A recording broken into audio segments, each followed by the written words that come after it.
Back to Prowl and some of those early historians, someone had the idea, which we found is not true, that there was a streak of clay dirt that went through this area and it looked reddish and they called it the Red Lion. We don't believe that. Red Lion existed as early as 1888. We're a fairly new town.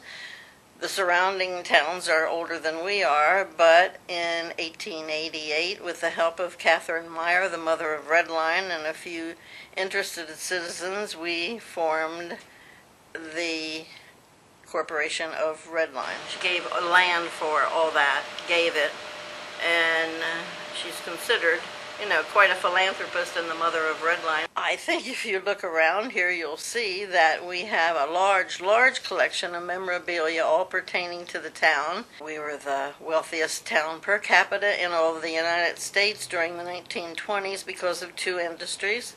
Cigar manufacturing first, and then woodworking. We had 5 major woodworking plants that produced carload upon carload of furniture and radio and television cabinets. And then we had our small industry of cigar making that was done by just about every household in Red Lion. Now, we also own the train station in Red Lion. That we own, paid it off, by the way, last February. $135,000. Since then, we've put grant money totaling $193,000 into the restoration of the train station. But we still don't have a heating and cooling system, so we're looking for someone to just donate an HVAC program.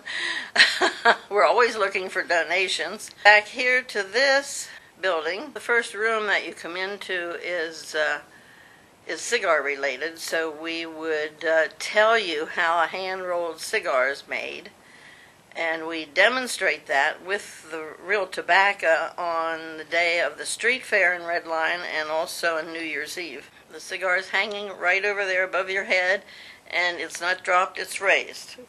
A lion raises it up to the top of the Borough building. New Year's Eve. I might mention that the town was so self-sufficient, you never needed to leave here. We had our own Red Lion Water Company, our own gas company, we had our own electric company out on West Broadway. It goes on and on. Everything you really needed to sustain yourself within one town, you never had to leave here for any reason. And small children who come through here, and there are school groups who come through, they say, "You mean you didn't have a mall?" Oh, had a theater. I'm sorry, it's gone. It was torn down for a parking lot.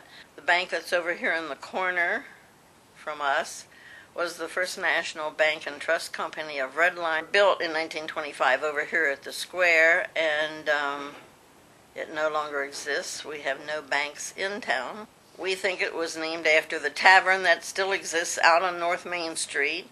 And if that home, it's now a residence, if that home would have the modernization taken away from it, you'd be down to the log house that was the original location of the Red Lion Tavern. This is all about Red Lion and the history of Red Lion going back as early as 1880 when the town was incorporated, and bringing you right up to today's date. Please stop by the museum.